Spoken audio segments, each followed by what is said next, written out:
नमस्कार, आप देख रहे हैं लाइव इंडिया हर पल का खास कार्यक्रम चुनावी दंगल। मैं हूं आपके साथ रेखा मिश्रा। लोकसभा चुनाव को लेकर के 7 मई को जो है वो तीसरे चरण का मतदान होने वाला है और ऐसे में अब तमाम नेताओं के प्रचार प्रसार में जिस तरीके से धुआंधार रैलियां देखने को मिल रही है, ऐसा लग रहा है कि सभी तीसरे चरण को लेकर काफी उत्साहित है। वहीं बिहार पहुंचे प्रधानमंत्री नरेंद्र मोदी ने दरभंगा में आज जिस तरीके से अपने अंदाज में वहां की जनता को संबोधित किया और भीड़ के उत्साह को देख करके उनसे बातचीत की, ये दर्शा रहा था कि नरेंद्र मोदी किस तरीके से अपनी रैली में जनता के साथ सीधे तौर पर रूबरू हो रहे हैं। हमारे साथ अलग अलग जगहों से तमाम सहयोगी जुड़ेंगे। हमारे साथ पटना से सहयोगी संजय जुड़ चुके हैं। वहीं अगर हम बोकारो की बात करें तो बोकारो से इकबाल जुड़ चुके हैं। पहले चलेंगे संजय के बाद जो इस वक्त पटना से जुड़े हुए हैं और उन्हीं से जानने की कोशिश करेंगे। संजय, तीसरे चरण का मतदान जो है वो 7 मई को होने वाला है, ऐसे में जनता के अंदर किस तरीके का उत्साह और उमंग नजर आ रहा है संजय?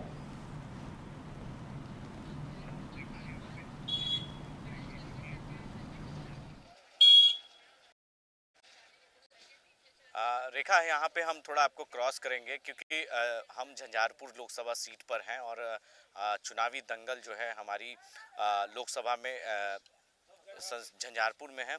और इस वक्त झंझारपुर की जो जनता है वो प्रधानमंत्री की भाषण को भी आज सुना है। दरभंगा और झंझारपुर, अररिया और तमाम उन लोकसभा सीटों पर होने वाले 5 सीटों पर लोकसभा के चुनाव 7 मई को होने हैं और उसको लेकर जो है तैयारी जोरों पर है। जिस वक्त जनता का मूड जानने के लिए हम झंझारपुर में पहुंचे हैं और झंझारपुर की जनता से सीधा जानेंगे कि आज प्रधानमंत्री नरेंद्र मोदी दरभंगा आए थे और उन्होंने मिथिला में जो है माँ जानकी की धरती पर जो है नमन किया है, प्रणाम किया है और मैथिली भाषा में संबोधन किया। 26 मिनट के भाषण में प्रधानमंत्री नरेंद्र मोदी ने लालू परिवार और राहुल गांधी को शहजादा तक कह दिया, बिना नाम लिए हुए कहा कि दिल्ली में एक शहजादा, 2 शहजादा देश में, एक दिल्ली में है और दूसरा बिहार में है। यानी कहीं ना कहीं शहजादा तेजस्वी यादव को बिहार का नेता बताएं बिना नाम लिए हुए प्रधानमंत्री नरेंद्र मोदी ने जमकर निशाना साधा है।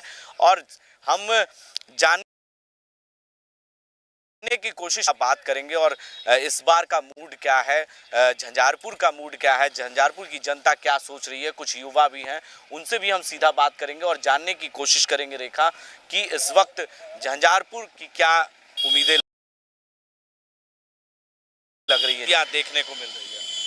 सर, 2019 में माननीय सांसद श्री रामप्रीत मंडल जी जो झंझारपुर लोकसभा से क्षेत्र से जो जीत के गए हैं, आज तक 5 वर्ष के कार्यकाल में आज तक जनता के बीच अभी तक अपना चेहरा तक नहीं दिखाए हैं। इसलिए जनता में काफ़ी नाराज़गी है, बहुत नाराज़गी है जनता में। लेकिन फिर भी हम लोग क्या करेंगे, मजबूरी है, क्योंकि मोदी के नाम पर बीजेपी का सिंबल फिर इस बार उन्हीं को मिल गया है। इसलिए हम लोगों के पास मजबूरी है। इधर महागठबंधन के पास भी इधर महागठबंधन भी जी सुमन कुमार महासेठ है, वो भी आरएसएस के हैं। लेकिन इधर भी हम लोग क्या करें, लेकिन मजबूरी में हम लोगों को बीजेपी को ही देंगे। मोदी जी का आज आपने भाषण सुना, दरभंगा में उन्होंने मैथिली में संबोधन किया। 26 मिनट के भाषण में उन्होंने मैथिली की भाषा का प्रयोग किया है। मिथिला के लोगों को प्रधानमंत्री नरेंद्र मोदी ने वादा किया था कि दरभंगा में एम्स बनेगा। दरभंगा में एम्स बन गया क्या? एम्स अभी नहीं बना है सर, लेकिन उसके पैलेस का जो है निरीक्षण किया गया है, एम्स बनेगा। नरेंद्र मोदी, लेकिन पिछले बार जब वो आए थे तो उन्होंने कहा कि दरभंगा में एम्स बनकर तैयार हो जाएगा 10 सालों के अंदर। तो लेकिन ये वादे पूरे हुए क्या? नहीं सर, अभी तो हम लोगों को देखने को नहीं मिल रहा है कुछ भी एम्स के नाम पे। जी सर, बराबर जाते रहते हैं, लेकिन अभी तक तो कुछ हम लोग देख नहीं रहे हैं। एम्स क्या, वहाँ भी एक ईटा का टुकड़ी नहीं देख रहे हैं। लेकिन अमित शाह ने कहा था कि वहाँ बहुत सारे बेड लग गए हैं, सारे व्यवस्था बन गया है। वो सर पार्टी पॉलिटिक्स है, कोई भी वोट लेने के लिए कुछ भी बोल सकता है। तो इस बार झंझारपुर का मूड क्या है? सर देखिए, जनता में नाराजगी काफ़ी है, लेकिन फिर भी हम लोग क्या करेंगे, हम लोगों के पास मजबूरी है। केंद्र में सरकार ठीक है, माननीय आदरणीय प्रधानमंत्री नरेंद्र मोदी जी ठीक हैं, उनका डेवलपमेंट वो जो है सेंटर लेवल पे ठीक करता है, भी ठीक करता है। लेकिन और कुछ लोगों से भी बात करते हैं, कुछ युवा हैं, उनसे भी हम जानने की कोशिश करते हैं और जानने की सीधे बात करेंगे और जानेंगे चलेंगे युवा से। युवा इस बार चलिए बुजुर्ग व्यक्ति हैं, मिल गए, हम उनसे बात कर लेते हैं। रेखा, इस बार झंझारपुर का मूड क्या है? इस बार 2024 का चुनाव हो रहा है, 7 तारीख को आपको मतदान करना है, तो इस बार झंझारपुर का मूड क्या है? मंडल जी को सुनते हैं जो उसका वोट होगा। और रामप्रीत मंडल जी। जी, मोदी जी दरभंगा में भी आए थे आज। मोदी जी तो आज आया था। भाषण सुने हैं आप? नहीं, हम तो मजदूरी करने वाला आदमी, हम भाषण सुनेंगे कि अपना मजदूरी करेंगे? वो भाषण सुनने से क्या फायदा मिलेगा? तो वोट तो आपको देना है ना? वोट तो किसी को न किसी को देना ही है, न समझे। हम लोग मजदूरी करने वाला आदमी है, राजनीति करने जाएंगे कि अपना पेट का जुगाड़ करेंगे, वही बात है। इस बार क्या लग रहा है झंझारपुर में कितना काम हुआ है? झंझारपुर में कितना काम हुआ? कुछ काम नहीं हुआ। आपके पास में ही जिला है दरभंगा, वहाँ एम्स बनने की नहीं, बात। हमारा जिला है मधुबनी। अच्छा, मधुबनी जिला है। दरभंगा में एम्स बनने की बात कही गई थी, दरभंगा में एम्स बन गया? नहीं, कहाँ बना है? आप देखे जाके? देखेंगे कि बहुत आदमी गया है, वही सुना है, नहीं बना है। तो मोदी जी पिछले बार जब आए थे तो उन्होंने कहा था कि एम्स बन गया। बन रहा नहीं, बन गया। बोले थे बन गया। हाँ, तो बन गया? नहीं, कहाँ बना? अभी तो बनबे नहीं किया। तो इस बार जनता का मूड क्या है, लगता क्या है, स्थितियाँ क्या है? जनता का क्या काम किया? मोदी जी क्या काम किया? जितना किया अधूरा किया, नहीं समझे? हाँ, क्या अधूरा किया बताइए, दो काम बताइए। और जो काम कहा वो काम नहीं हुआ। हाँ, ये काम होने वाला है, वो होवे नहीं किया, नहीं समझे? पब्लिक को चुतिया बनाया। और समय आया तो ये कर देंगे, वो कर देंगे, ऐसे दे देंगे, ये दे देंगे, और कहाँ कुछ नहीं दे रहा है। तेजस्वी यादव भी अपने लोगों के लिए वोट मांग रहे हैं, अपने प्रत्याशी के लिए। हाँ। तो क्या लगता है कि तेजस्वी यादव जो वादा कर रहे हैं 1 करोड़ नौकरी देने का, क्या लगता है दे पाएंगे? अरे वो झूठ बोल रहा है, पब्लिक को चुतिया बना रहा है। हम इतना को नौकरी दे देंगे, इतना को सर्विस दे देंगे, सब फॉल्स बाज है, नहीं समझे? जब जीत गया तो वो अपना हाँ अपने सांसद से आपने मिला है? कभी अपने सांसद से? नहीं, कभी नहीं देखे। तो इस बार जब नहीं देखे, पहचानते हैं कि नहीं अपने सांसद? अरे देखबे नहीं किए तो पहचानेंगे कहाँ से? जिला एरिया में कभी अभी नहीं किया वो। वोट मांगने आ रहे हैं? नहीं, कभी नहीं आया। अभी आ रहे हैं कि नहीं? अभी वो नहीं आया। करेगा। अब आएगा तो आएगा, अभी तक नहीं आया। 7 तारीख को चुनाव है। हाँ, अभी तक हम लोग उनका चेहरा अभी तक नहीं देखे हैं। 7 तारीख को चुनाव है, आज 4 तारीख बीत गया, कल लास्ट प्रचार प्रसार है, अभी तक चेहरा नहीं देखे हैं। तो देखिए, लोग जो है अपने नेता को नहीं पहचानते क्योंकि आज तक इन्होंने देखा नहीं है। आप यहीं रहते हैं? जी, यहीं रहते हैं। कौन सा इलाका है ये? ये बिस्टोल इलाका है, लवानी बिस्टोल बोलते हैं, लेकिन बिस्टोल है ये। हाँ। तो 7 तारीख को मतदान होना है। हाँ मोदी जी भी आज आए थे दरभंगा में, जी। सुने उनका भाषण? भाषण तो नहीं सुने, लेकिन मोबाइल है आजकल टेक्निक जो, उससे हम सुन लिए थोड़ा बहुत। क्या सुने आप? वही सुने, भाषण दे रहे हैं। उतना तो हम समझते नहीं, पढ़े लिखे हैं नहीं, बिजली मिस्त्री है, पोल पे चढ़ना रहता है, गुजर करना रहता है, क्या करेंगे? थोड़ा मोबाइल दिन फिर पोल पे फोन आ गया, पोल पे चढ़ने के लिए गए। इस बार क्या लग रहा है झंझारपुर में क्या स्थितियाँ हैं?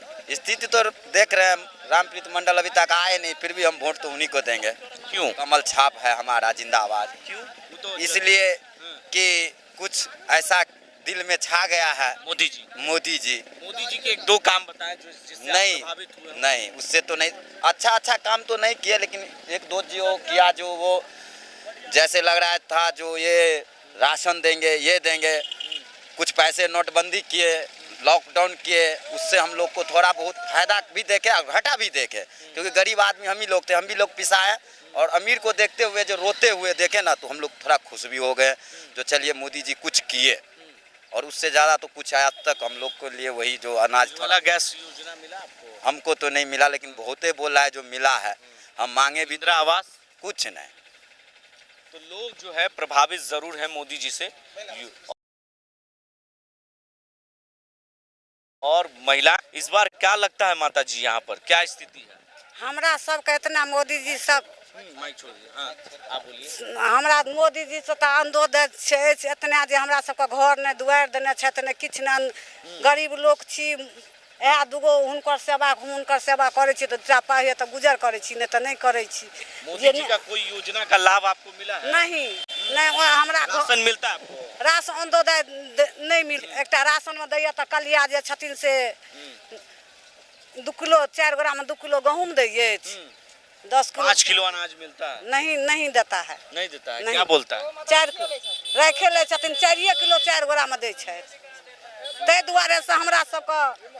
तो इस बार क्या लग रहा है? इस बार नेता सब अबैया तऽ ई करब मोर जाइए तऽ घुरि कऽ पलट कऽ अंगना में हेते मोट के पानि लागि जाइए। एक बेर तऽ मुखिया नहीं वार्ड सब देखियो पलट के नहीं अबै अछि, तऽ सब कहिए जे मोदी जी देत तऽ मोदी जी के आशा लगेने छी। नहीं अथी गैसो सिलेंडर नहीं हमरा सबके देने अछि, नहीं हमरा वृद्धा पेंशन देने अछि, नहीं वार्ड सब पूछैयो ल नहीं अबैया जे की भेल नहीं भेल, एको बेर हमरा सबके नहीं मुखिया सब कोई ना। आंगनबाड़ी में होइ छै तऽ लोक सबके वह रोक हम और महिलाएं, उनसे भी हम बात करते हैं। आप यहीं रहती हैं मात्र? आप छोड़ दीजिए। हमरा सबके गरीब छी, कमाई छी तऽ गुजर करे छी, नहीं कम करेंगे। हाँ देबन तऽ हुनके वोट, लेकिन हार का कोनो चीज का हमरा आरके व्यवस्था नहीं देने छथि मोदी जी। न घर अछि, न आंगन का पानि बहे वाला अछि, न शौचालय के दिक्कत है, शौचालय नहीं देने छथि, सब चीज का दिक्कत है। तो देखिए, कई योजनाएं जो है वो मोदी जी की, जो केंद्र सरकार की योजना है वो जनता तक नहीं पहुंच पाई है, जिसके वजह से लोगों के अंदर नाराजगी है। कुछ लोग जो है और कुछ भी हैं, उनसे भी हम जान लेते हैं और सवाल का जवाब इनसे भी ले लेते हैं। इस बार झंझारपुर का मूड क्या है? मूड क्या है, जिसका जो मर्जी होगा उसको इलेक्शन में वोट देगा।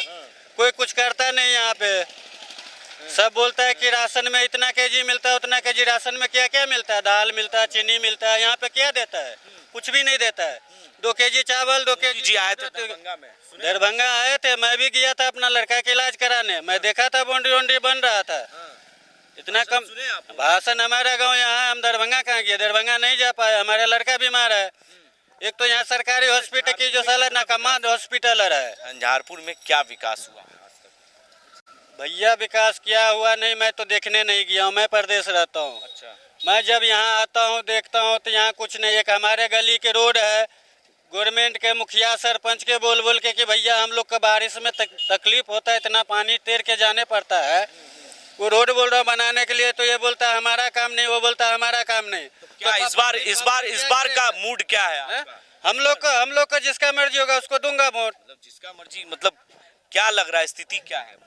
जो मोदी जी कह रहे हैं 400 पार, उस मिशन कर रहे तो मोदी जी कर रहे, तो मोदी जी तो करवा रहे हैं, लेकिन यहाँ वाला जो घुसखोर सब है वो खा पी के बराबर करता है ना। पुलिस, एक्सडीएम, सरपंच, मुखिया सब मिलजुल के खा पी के बराबर हो गया, खत्म कहानी। पूछता तो बोलता कुछ मिला ही नहीं। देखिए, इस बार जनता का मूड बदला है, लेकिन लोग देश के प्रधानमंत्री नरेंद्र मोदी को ही पसंद कर रहे हैं। कुछ युवा भी हैं, उन युवा से भी हम जानते हैं कि युवा का मूड इस बार क्या है। अंतिम सवाल हम इनसे लेंगे।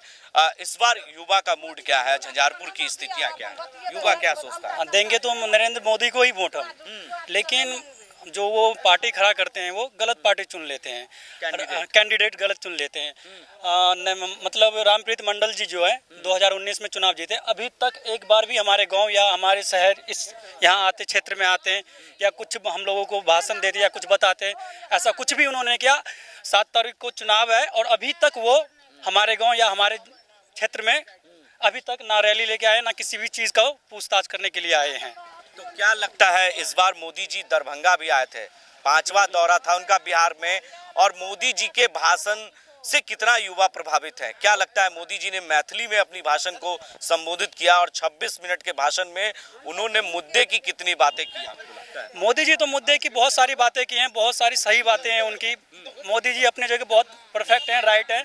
उनको तो वोट हम लोग पूरे, हमारे परिवार, पूरा गांव, पूरा क्षेत्र, पूरा मधुबनी जिला उनको सपोर्ट कर रहे हैं और 400 पार इस बार हो भी जाएगा। नो डाउट 400 पार हो जाएगा। हमरा बेटा का घर आयल, नाम आयल अंगना में सब कुछ देखने फोटो ने हमरा बेटा का घर तक नहीं दिलक हन। आनर बेटा घर में विकलांग पड़ल है, कुछ नहीं दे रहल है।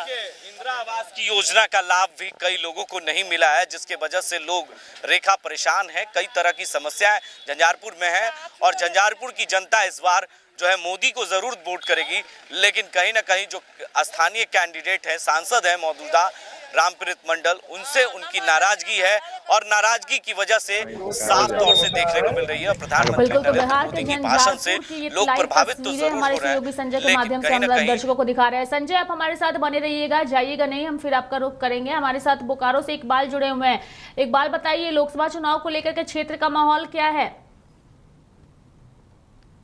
इस वक्त हमारे साथ में कुछ कांग्रेस के प्रचारक इस गांव में अभी आए हुए हैं। मैं उत्तरी विस्थापित क्षेत्र में पिपलाटाड़ बस्ती में हूं और इसका जायजा मैं जानने के लिए आया था कि इसका वोट का जायजा क्या है। अभी इस वक्त प्रचारक के लिए हमारे गांव में कुछ कांग्रेस के प्रत्याशी आए हुए हैं और कुछ जनता के बीच में मैंने वार्तालाप चल रहा है। वो लोग कुछ बोल रहे हैं कि आप सरकार में क्या काम किए, क्या नहीं किए। मैं जानना चाहूंगा सर,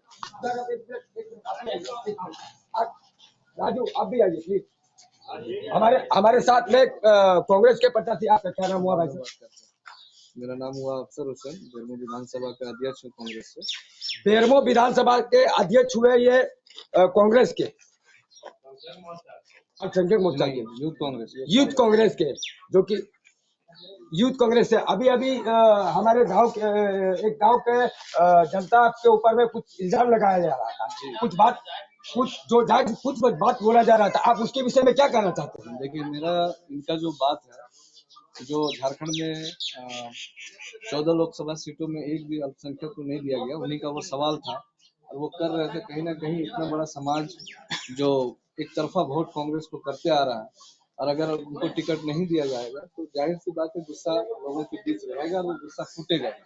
लेकिन हम लोग फिर भी इनको समझाने के लिए आए हैं कि एक बार मौका दें। हमारे प्रत्याशी पार्टी का जो निर्णय है, पार्टी के निर्णय का हम लोग सम्मान करेंगे। लेकिन ये सवाल जो है आज उठा है, आने वाले दिनों में हम अपने पार्टी से ये मांग करते हैं, अब ये सवाल रखेंगे हम लोग।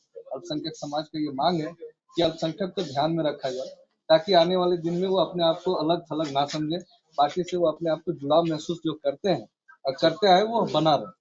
जी, मैं मैडम से भी कुछ जानना चाहता हूँ, कुछ सवाल आप भी आए हुए प्रचार में। प्लीज मैम, आप सामने ये कैमरा के। जी मैम, आप कहाँ से और क्या नाम हुआ, कौन सा पद है? विधानसभा से उपाध्यक्ष हैं कांग्रेस का। जी, और अभी जो आपका जनता का आवाज जो सुने आप उसके विषय में क्या कहना चाहते हैं? वो अपना हक के लिए मतलब कि लड़ रहे हैं, बोल रहे हैं, अपना आवाज उठा रहे हैं, उनका बात जायज है, तो उनका बात को हम लोग सुनेंगे और आगे तक। लेकिन इससे पहले भी हमने अभी हम रियाज जी से बात किए, ये मासक के हुए हैं, अभी हम इनसे बात किए तो इन्होंने कुछ इसके विषय में बताया, क्या पंचायत के विषय में। जी आप आइए सामने, प्लीज आपकी बात। मेरा नाम रियाज अंसारी है, मैं मासक का कार्यकर्ता हूँ। देखिए, पिछले बार विधानसभा में चुनाव हुआ, हम लोगों ने कांग्रेस को वोट दिया, तकरीबन 1 लाख वोट दिया। कांग्रेस सत्ता में भी आई, झारखंड में सरकार है जनाब कांग्रेस का। हमारा जो समस्या 19 गांव का, यहाँ पंचायत से वंचित गांव है। हम लोग इसी उम्मीद से वोट किए थे कि हमारे लिए काम है, लेकिन हमारे लिए कुछ काम नहीं हुआ। उल्टा ये सरकार क्या किया है, इस एरिया को ग्रीन लैंड कर दिया। यही चीज हम लोग अभी इन लोग से पूछ रहे थे कि आखिर हम लोग कहाँ है। अगर कांग्रेस के साथ है तो कांग्रेस हम लोग के साथ सौतेला व्यवहार क्यों कर रहा है, यही पूछ रहे थे इन लोग से। जी मैम बताया मैम।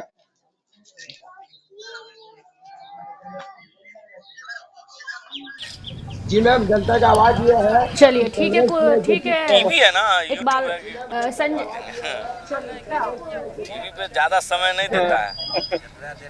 संजय, चूंकि झंझारपुर से आप जुड़े, जनता की बातों को आपने सुनाया। संजय, बहुत बहुत धन्यवाद संजय, चुनावी दंगल में हमारे साथ जुड़ने के लिए और अपनी बातों को रखने के लिए।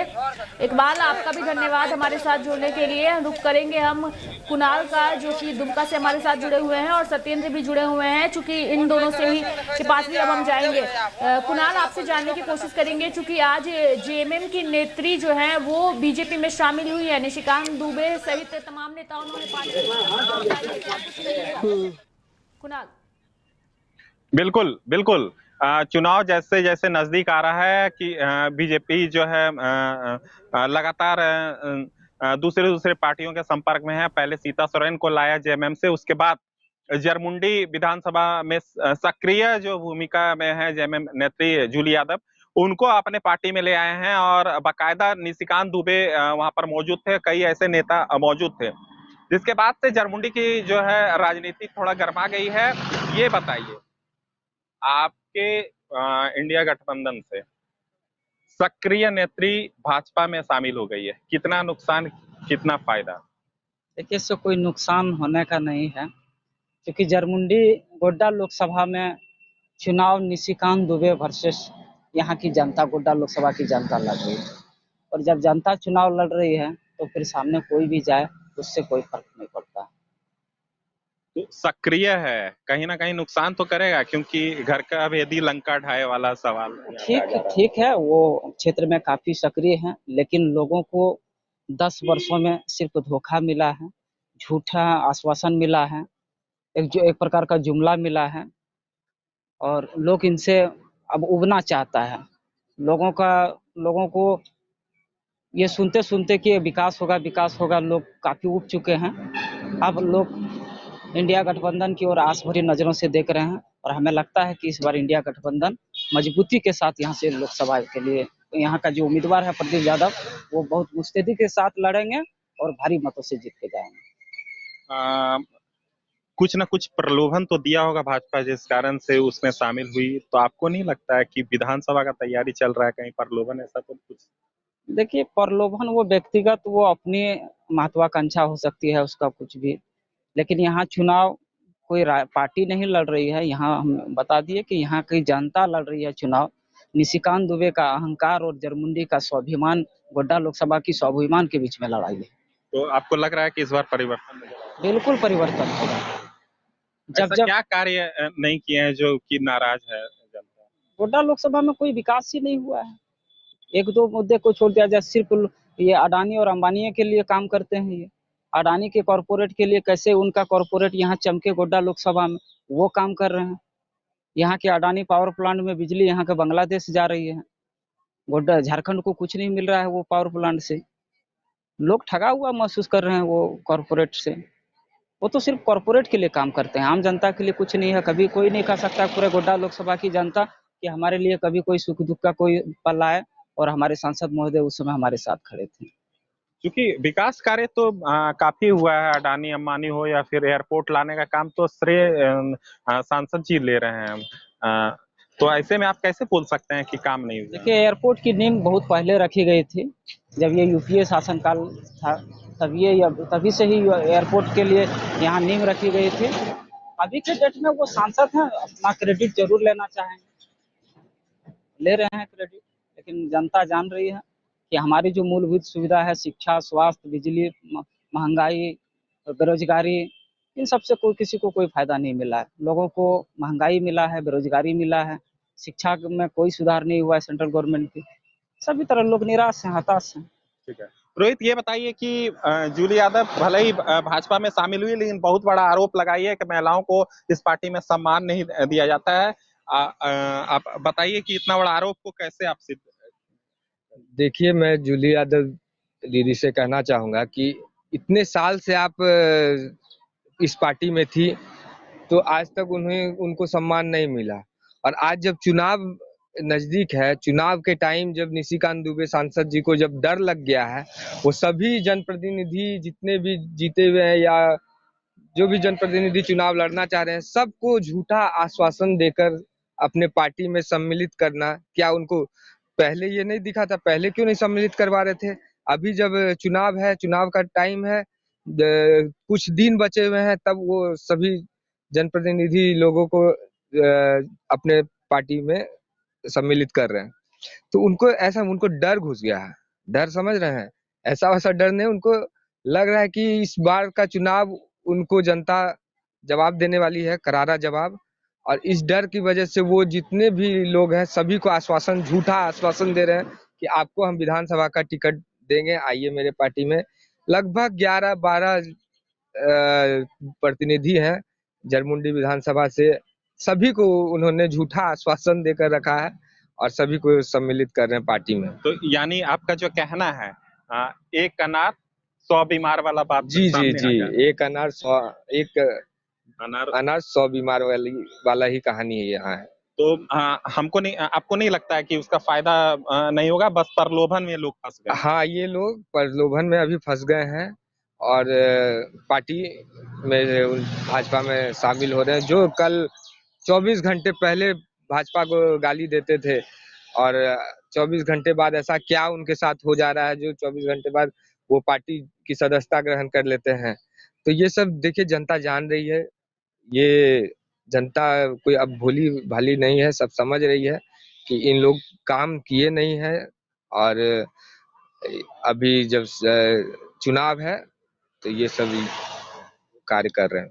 तो ठीक है, आपसे एक लास्ट सवाल होगा। जिस प्रकार से सीता सोरेन पार्टी छोड़कर भाजपा में शामिल हुई थी, उनका कहना था कि महिलाओं को सम्मान नहीं दिया जा रहा था, तो विपक्षी पार्टी यह सवाल कर रही थी, ठीक है भाजपा में शामिल हुई तो क्या भाजपा सम्मान देगा? तो उनको प्रतिनिधि वहाँ गोड्डा दुमका लोकसभा से प्रत्याशी बना दिया है। क्या जूली यादव इस तरह के शामिल हो तो उनको यहाँ पे सम्मान मिलेगा कि नहीं मिलेगा, ये मेरा सवाल है। देखिए, मैं जानता हूँ जितना यहाँ उनको सम्मान मिलता था इंडिया गठबंधन या जेएमएम में, वो अपने आप को यहाँ अच्छा महसूस करती थी पार्टी में। आगे अब क्या होगा ये तो पता नहीं, मैं उम्मीद करता हूँ कि उनको महिला है उनको सम्मान मिले। लेकिन आप देख सकते हैं यूपी में कल्पना यादव भी ज्वाइनिंग की थी, वो पूरा उत्साह के साथ वो पार्टी ज्वाइन की थी, लेकिन आज वो कहाँ है, दिख भी नहीं रही हैं। तो इससे आप अंदाजा लगा सकते हैं भाजपा में महिलाओं का क्या सम्मान है, या आप देख सकते हैं। गोड्डा लोकसभा में जिस प्रकार से बोले थे कि आपके प्रत्याशी को अगर लाया जाएगा जिनको अभी वर्तमान में टिकट दिया गया है तो हम प्रचार नहीं करेंगे, अभी क्या निशिकांत दुबे का स्टैंड है? आप देख रहे हैं वो कितने परेशान हैं। लोग अभी पूरे परिवार क्षेत्र के बीच में घूम रहे हैं। ये वो साइकोलॉजिकल एक दबाव बनाना चाह रहे थे। वो जानते थे कि प्रदीप यादव आएंगे तो हमारी हार निश्चित है, क्योंकि वो जनता के लिए आवाज उठाए हैं। वो जब अडानी और वो जनता की आवाज उठाने के बदौलत ही उसको प्रदीप यादव को जेल जाना पड़ा था। आज जनता के काम करने की वजह से हेमंत सोरेन हमारे मुख्यमंत्री जो थे पहले, उनको जेल जाना पड़ा।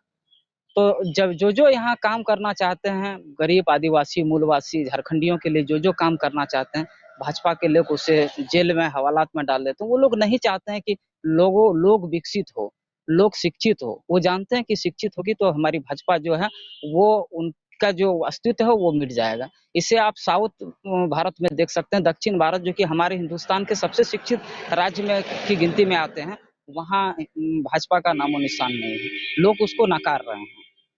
आप केरल देख लीजिए, वहाँ भारतीय जनता पार्टी का सुपड़ा साफ है। आज दिल्ली जैसे प्रदेश में भाजपा आज तक वहाँ कभी भी अपनी सरकार नहीं बना पाई। ये दर्शाता है कि लोग यदि शिक्षित होंगे तो भाजपा का जो एजेंडा है वो लोगों के बीच में नहीं चलेगा, उनको करारा जवाब मिलेगा।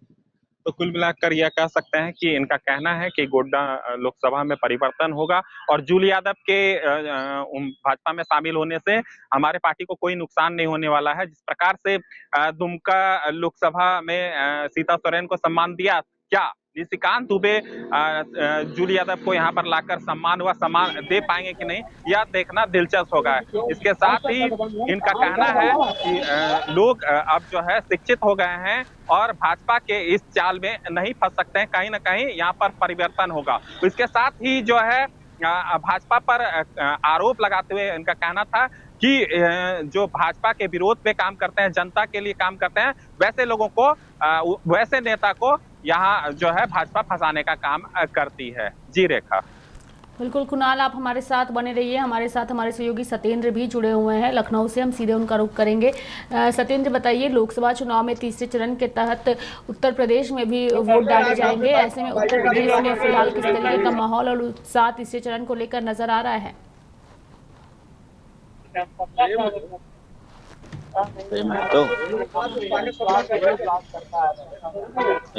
सत्येंद्र, आपको मेरी अगर आवाज आ रही है तो मेरा सवाल सत्येंद्र ये है कि लोकसभा चुनाव को लेकर के आप जहां मौजूद हैं वहां की जनता में किस तरीके का उत्साह और उमंग नजर आ रहा है? मैं लखनऊ में हूं और ये लोकसभा 35 है और यहाँ तमाम लोग हैं अपनी बातचीत रखने के लिए। हम उनसे भी बातचीत करेंगे और वो समीकरण भी जानने की कोशिश करेंगे कि आखिर यूपी में 80 लोकसभा सीटों पर चुनाव है और भाजपा भी यूपी की 80 सीटों पर जीत की बात कर रही है और विपक्ष के लोग भी कर रहे हैं। क्या कहेंगे, यूपी में क्या चल रहा है? देखिए, यूपी में आदरणीय प्रधानमंत्री जी विश्वास खो चुके हैं और लोग टीवी बंद कर देते हैं जब वो बोलते हैं। ऐसा लग रहा है कि उनसे ऐसा क्यों लग रहा है? चूंकि उन्होंने जो वादा किया था वो उस पर खड़े नहीं उतरे। उन्होंने कहा था 2 करोड़ लोगों को प्रतिवर्ष रोजगार देंगे, देश से भ्रष्टाचार समाप्त करेंगे, देश से महंगाई समाप्त करेंगे, विदेशों से जमा काला धन ला के देश में खुशहाली लाएंगे। उस पर एक कदम देश के प्रधानमंत्री जी नहीं चले और भ्रष्टाचार आकंठ डूब गए हैं। तहसील में चले जाइए तो भ्रष्टाचार है, थाने में चले जाइए तो भ्रष्टाचार। कार्रवाई भी तो हो रही है। कहाँ कार्रवाई? दफ्तर भ्रष्टाचार कौन है इसका जिम्मेदार? कार्रवाई हो रही है, पूरे पकड़े जा रहे हैं। अब इकट्ठे थोड़ी भ्रष्टाचार नहीं खत्म हो जाएगा। जो 60-70 साल का भ्रष्टाचार है एक दिन में कौन खत्म कर देगा? घर का लोग व्यवस्था तो ठीक नहीं कर पाते हैं। अब 10 साल में कह रहे हैं कि पूरा एकदम यहाँ पे इसको टोक्यो बना दो। कैसे बना दो? जितने भ्रष्टाचारी हैं सब भाजपा में मिल रहे हैं तो कैसे भ्रष्टाचार समाप्त होगा? देश के प्रधानमंत्री जी अजीत पवार पे 70,000 करोड़ का घोटाला दिखाए थे, शुभेंदु अधिकारी पे दिखा दिया, सादा चिट फंड घोटाला था। तमाम नेता हैं जो इतने भ्रष्टाचारी हैं उनको बुला के ईडी और सीबीआई के द्वारा दबाव बना के अपने गले लगा रहे हैं और उनको उनकी संपत्ति नहीं जब्त कर रहे हैं, उन्हें जेल नहीं भेज रहे बल्कि उप मुख्यमंत्री बना रहे हैं। तो कैसे भ्रष्टाचार समाप्त होगा? हिंदुस्तान में जितने अधिकारी अब तक हुए सारे भ्रष्टाचारी किसको किसको भगा दोगे? जब उनके ऊपर कोई केस बनेगा तब उनको किया जाएगा। जब उनके ऊपर न्यायालय से जब कोई ऑर्डर आएगा तब होगा। न्यायालय में उनका केस चल रहा है, ठीक है, समझ गो। सबको करना चाहिए, समझ गो, और सबको मिलना चाहिए, सबको हो रहा, समझ गो। और सबके ऊपर कार्रवाई हो रही। कार्रवाई धीरे धीरे होगी, ऐसे तो इकट्ठे नहीं होगी, समझ गए? इतना धीरे धीरे नहीं होगी, इकट्ठे नहीं होगी, समझ गो। बस ये है भैया। कुछ अच्छे दिन आए हैं क्यों भैया? कुछ अच्छे दिन लग रहा है, कुछ बदला हुआ है? सर हमको तो बदलाव लग रहा है। अच्छा जी, कहाँ से हैं आप? जी हम लखीमपुर खीरी से हैं। लखीमपुर खीरी में क्या माहौल है, क्या लग रहा है? सर माहौल वहाँ का अच्छा है। अच्छा लग रहा है जी। किसके लिए माहौल दिख रहा है? बीजेपी के लिए। बीजेपी का दिख रहा है जी। क्यों? और समाजवादी पार्टी के और तमाम इंडिया गठबंधन के लोग तो वहाँ खूब दमखम चल रहे हैं। सर हमको तो नहीं लगता। नहीं लग रहा है जी। ऐसा क्यों नहीं लग रहा है? क्या प्रचार ज्यादा दिख रहा है उनका? क्या? जी हाँ, हमारे वहाँ प्रचार बढ़िया दिख रहा है उनका। जी। हम और लोगों से भी बात करेंगे। क्या कहेंगे युवा, क्या किस तरीके से देखता है इस चुनाव को? चुनाव की बात ये है कि जिस स्तर से जहाँ पर जैसे चल रहा है व्यवस्था बहुत अच्छी है और आगे भी इसी तरीके से अगर चलता रहा। व्यवस्था की नहीं, युवाओं के क्या कुछ मुद्दे हैं, कुछ चाहते हैं, किस सरकार से क्या उम्मीदें हैं? उम्मीदें तो हर सरकार से होती हैं, लेकिन आपने युवाओं की जहाँ पर बात कही है, एक अपना शिक्षा का क्षेत्र हो गया तो कहीं ना कहीं उसमें सुधार लाने की जरूरत है और वो जैसा पार्टी है कर रही है अपने स्तर से, आगे भी करती रहेगी। सही चल क्या लग रहा है? लगने का रुझान जैसे कि आ रहा है, आपको शिक्षा का जो माध्यम है खास करके उस पे अगर हम फोकस से बात की जाए तो वो भी पहले से बहुत बेहतर हुआ है। और लग क्या रहा है आने वाले समय में कौन प्रधानमंत्री बन रहा है? जिसकी सरकार है डेफिनेटली वही होगा, क्योंकि उसने हम और लोगों से भी बात करेंगे। क्या किस तरीके से देखते हैं इस आम चुनाव को? युवाओं की अगर हम बात करें, तमाम मुद्दों को लेकर के इंडिया गठबंधन के लोग रख रहे हैं कि बेरोजगारी है, युवाओं को रोजगार नहीं मिल रहा है, क्या लग रहा है? देखिए, मैं आपको बताना चाहता हूं और आपके चैनल के माध्यम से बहुत सारे लोगों को बात करना चाहता हूं। इंडिया गठबंधन जो आदमी ने इसकी पहल की थी, जब वो खुद अब इस गठबंधन से पहले अलग हो गया तो इंडिया गठबंधन का कोई मतलब ही नहीं। दूसरी बात, उसमें क्या है, अखिलेश जी अपनी बात कर रहे हैं, अन्य लोग अपनी बात कर रहे हैं। आज टिकट इसको दिया, कल उनका काट दिया। तो ये तो भाजपा भी लास्ट टाइम तक देखती रही। जी नहीं, भारतीय रायबरेली और अमेठी और कैसरगंज लोकसभा सीटों पर देखो, आधे टिकट छोड़ करके ज्यादातर नहीं, लेकिन समाजवादी पार्टी हो चाहे कांग्रेस को हो, और सबसे बड़ा उदाहरण आपको जो है अभी राहुल गांधी अपना मैदान छोड़ के चले गए हैं। तो इससे साफ जनता भी देख रही है कि जब सामने जो है कोई मजबूत आदमी है ही नहीं तो हम किसको चुनेंगे। उनके पास एक ही विकल्प है, भारतीय जनता पार्टी। क्यों भैया रायबरेली में तो आ गए हैं, अमेठी छोड़ के चले गए मैदान, ये कह रहे हैं। ऐसा नहीं, वहाँ किशोरी लाल शर्मा जी को टिकट दिए हैं, वो वहाँ 40 साल से काम कर रहे हैं, वो राजीव गांधी जी के समय से ही वहाँ काम कर रहे थे, इसलिए दिए हैं। और बगल के सीट पे स्वयं राहुल गांधी जी लड़ रहे हैं, ऐसा नहीं है। अब की बार वहाँ की जनता परिवर्तन करती है। हमारे भाई साहब बोल रहे थे कि वो सामने कोई नहीं है, अब जनता चुनाव लड़ रही है। नेता तो बैठे हुए नेता अपना प्रचार करेंगे, लेकिन अब जनता उबन महसूस कर रही देश के प्रधानमंत्री जी से, और जो बड़े बड़े पत्रकार हैं, बड़े बड़े टीवी चैनल वाले हैं, उनको तो भगाने का काम कर रहे हैं कि आप उनकी साख गिरी है, उनकी विश्वसनीयता गिरी है। कौन भगा रहे हैं? अरे भाई अभी आपने देखा बड़े एंकर को कैसे कैसे लोग, जो है नाम नहीं लेना चाहूंगा आपके चैनल पे, कैसे कैसे भगाए जा रहे हैं। तो इस तरह की बात आ रही है, जनता को बन, और आदरणीय मोदी जी से उनका विश्वास गिरा है। न खाऊंगा न खाने दूंगा, पाई पाई का हिसाब लूंगा, और इलेक्टोरल बॉन्ड का गमन कर गए, उस पर नहीं बोलते कितना मैंने कैसे लिया, क्यों लिया। ईडी और सीबीआई का जांच करा के और उसके बाद बंद करा के 4 दिन बाद इलेक्टोरल बॉन्ड खरीदे और भाजपा को चंदा दे दिए, बंद हो गया। क्यों भैया, बताइए, ये तो बहुत बड़ा आरोप है। ये क्या है भाई? नहीं, देखिए बात ये है, प्रधान जैसे अब भाई साहब अभी कह रहे थे कि प्रधानमंत्री जी जब आते हैं चैनलों पे तो जनता उब जाती है, तो ऐसा नहीं है। आज भी आपको भी आदरणीय प्रधानमंत्री जी की अगर जनसभा को आप देखेंगे तो सबसे ज्यादा पब्लिक और सबसे ज्यादा लोकप्रिय रोड शो उन्हीं के होते हैं, और सबसे ज्यादा जो है पब्लिक उनसे जुड़ाव आज भी रखती है। और आने वाला जो लोकसभा का चुनाव परिणाम आपको देखने को मिलेगा बड़ी सीटों से, जो 400 का नारा दिया गया है तो जरूर पूरा होगा। भैया रायबरेली और अमेठी की बात करें तो इन सीटों पर ना ही भाजपा अपने पत्ते खोल पाए पूरी तरीके से, और ना ही कांग्रेस जो है खोल पाई।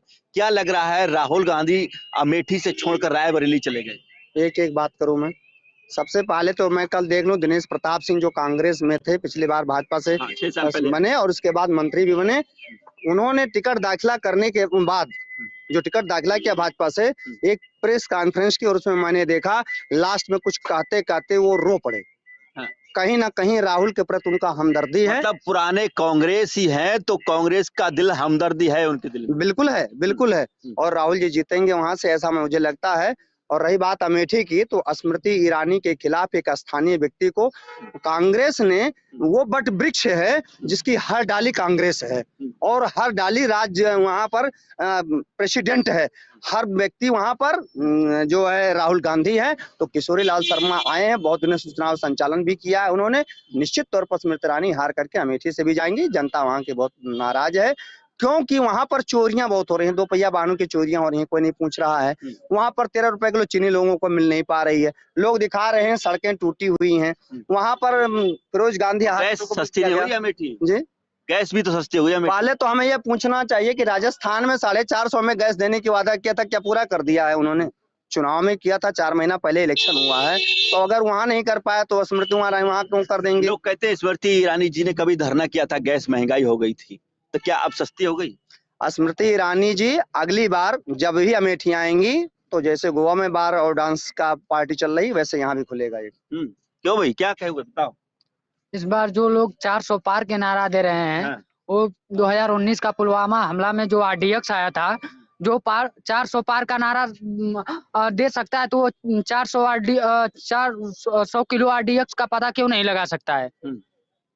हमारी सवाल आपसे बस इतना ही से है कि 400 RDX का अगर आप 400 सीट का पता लगा सकते हैं, तो 400 RDX का क्यों नहीं पता लगा? क्यों भैया, क्या लग रहा है चाचा, अमेठी को अगर बात करें, रायबरेली आपका मैनपुरी सीट जो है सपा का गढ़ रही है, उसको लेकर अगर बात करें तो क्या समीकरण? देखिए वहाँ गढ़ है और गढ़ रहेगा, वहाँ कहीं कुछ ही फपट नहीं है, संशय नहीं है। वहाँ मैनपुरी से तो ये लोग चुनाव जीत रहे हैं। देखिए जहाँ लोग काम किए हैं वहाँ काम गिना के वोट मांग रहे हैं, लेकिन ये लोग तो जो है धर्म के नाम पे मांग रहे हैं। सबसे बड़ी बात है, कब तक आप धर्म की घुट्टी पिलाएंगे? अभी हमारे भाई बोल रहे थे कि बड़ी बड़ी भीड़ें हो रही, ये हो रहा, लेकिन आप एट लास्ट में बोल देते हैं को तो जुमला था। अरे भाई, जो बोल रहे हैं देश के प्रधानमंत्री बोल रहे हैं, हम लोगों जैसे जनरल नेता नहीं बोल रहे हैं। आप देश के प्रधानमंत्री हैं, जब आप बोलते हैं जनता उस पर विश्वास करती है, और आप विश्वास का गला घोंट रहे हैं। देश के प्रधानमंत्री जी, आपने क्या क्या वादा किया था, जनता को हसीन सपने दिखाए थे और उस पर एक कदम नहीं चले। आप बताइए, आप कहते हैं ना कि विश्व गुरु बनाने जा रहे हैं, विश्व लेवल का कोई कल कारखाना बनाए हो, विश्व लेवल का कोई अस्पताल बनवाए हो, विश्व लेवल का कोई विश्वविद्यालय बनाए हो, तब ले आप विश्व लेवल का, आप इसी देश में हैं। आप बताइए, 135-40 करोड़ जनता में आप 81 करोड़ गरीब जनता को आगे भी 5 किलो अनाज देता रहूंगा। जब 145 करोड़ जनता में 81 करोड़ गरीब जनता है, तो कैसे विश्व गुरु बनाओगे? क्यों भैया, कैसे बनाएंगे विश्व गुरु, बताइए। बना देंगे, समय के इंतजार करिए। क्या क्या समय के प्राथमिकताएं क्या होंगी, कैसे सब होगा? सब बनेगा। जितना मोदी जी ने कहा वो किया। अभी 10 वर्षों में इनको टोक्यो बना दें।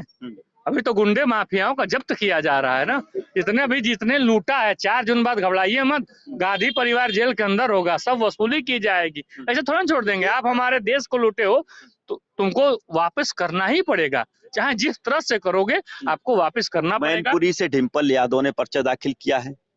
ऐसे में क्या लग रहा है, मैनपुरी जहां उनका गढ़ माना गया है मुलायम सिंह का, और वहीं मोदी जी की गारंटी भी बात कर रही, यहाँ लड़ाई अखिलेश यादव या मुलायम सिंह की विरासत की है और लड़ाई पीएम मोदी की गारंटी की है। क्या लग रहा है, क्या मैनपुरी और कन्नौज की जनता ने कहा कि परिवारवाद को वोट नहीं करना है। वहाँ एक सज्जन है हमारे, बहुत अच्छे अभिन्न मित्र हैं, यादव जी हैं, बात हुई थी, कह रहे हैं कि परिवारवाद वालों को वोट नहीं करना है, इस बार राष्ट्रभक्ति की तरफ वोट करना है।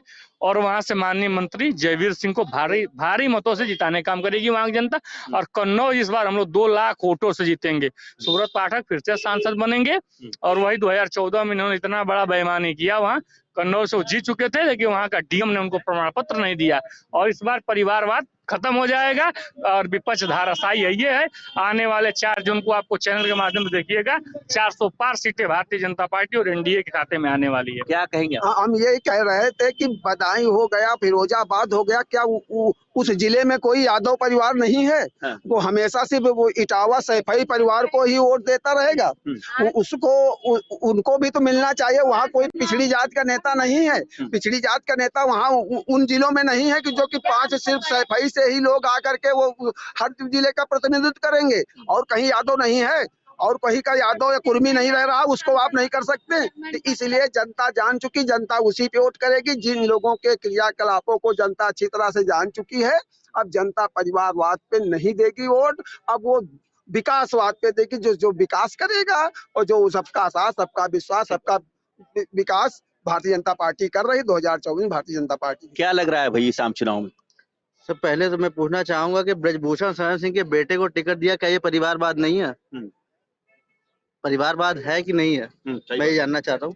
दूसरी चीज, हमारे भैया ने बोला कि अब की बार 400 पार, बिल्कुल सही कह रहे, 400 पार।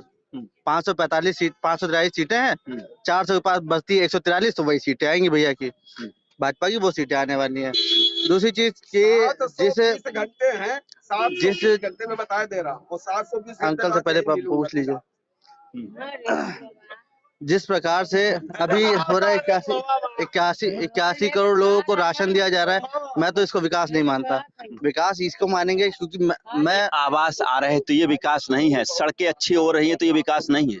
सर, सड़कें पहले भी बनती थी, आवास पहले भी मिलता था, राशन पहले भी मिलता था, निःशुल्क रोजगार शिक्षा पहले भी मिलती थी, RTI, RTE, RTF ये कांग्रेस ने दिया था, ये पहले से ही था। और ये RTF जो चल रहा है, राइट टू फूड, अगर कांग्रेस ने ये नहीं लाया होता तो भारतीय जनता पार्टी देने वाली नहीं थी किसी को।